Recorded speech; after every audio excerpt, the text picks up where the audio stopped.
Hey there, if you enjoy the stories on my channel, please consider subscribing. Your support truly motivates me to keep creating more content. Thank you so much. Now, let's get into today's story.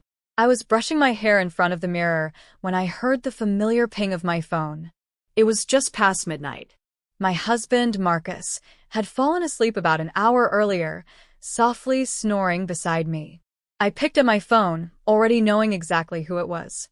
Jake. Can't sleep. Thinking about you. My heart skipped in that dangerous, familiar way it always did when Jake messaged me. I knew it was wrong. I knew I was playing with fire that could reduce my entire life to ashes. But I typed back. Me too. It all started 7 months ago.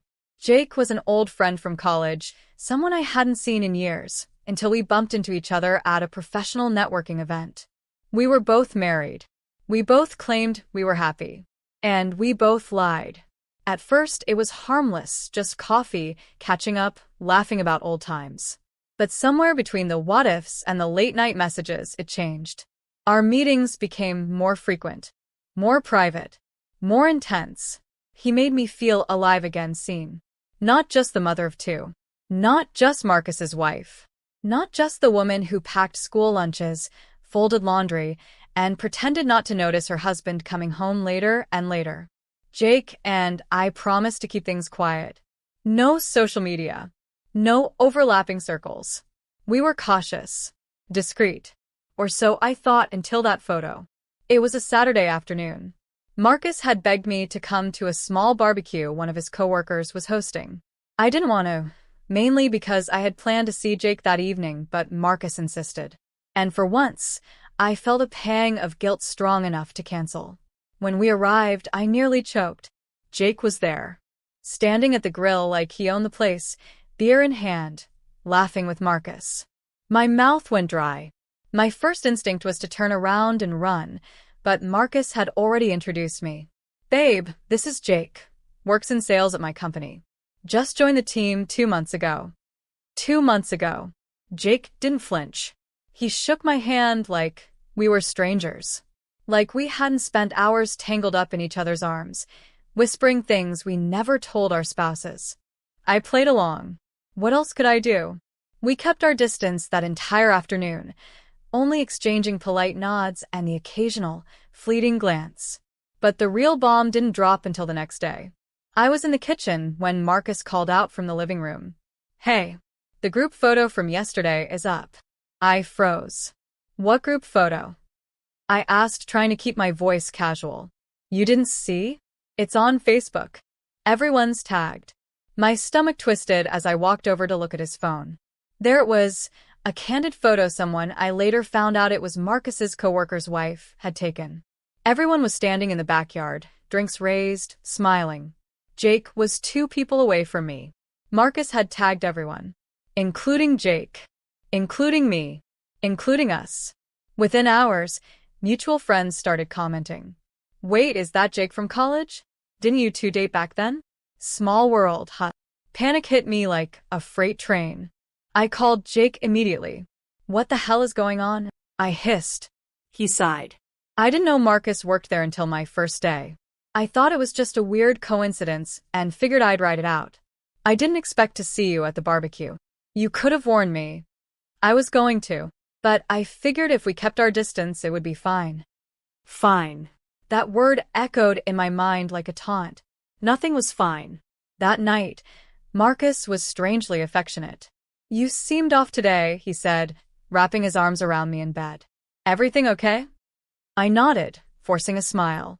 Just tired. But sleep was impossible. My mind kept racing.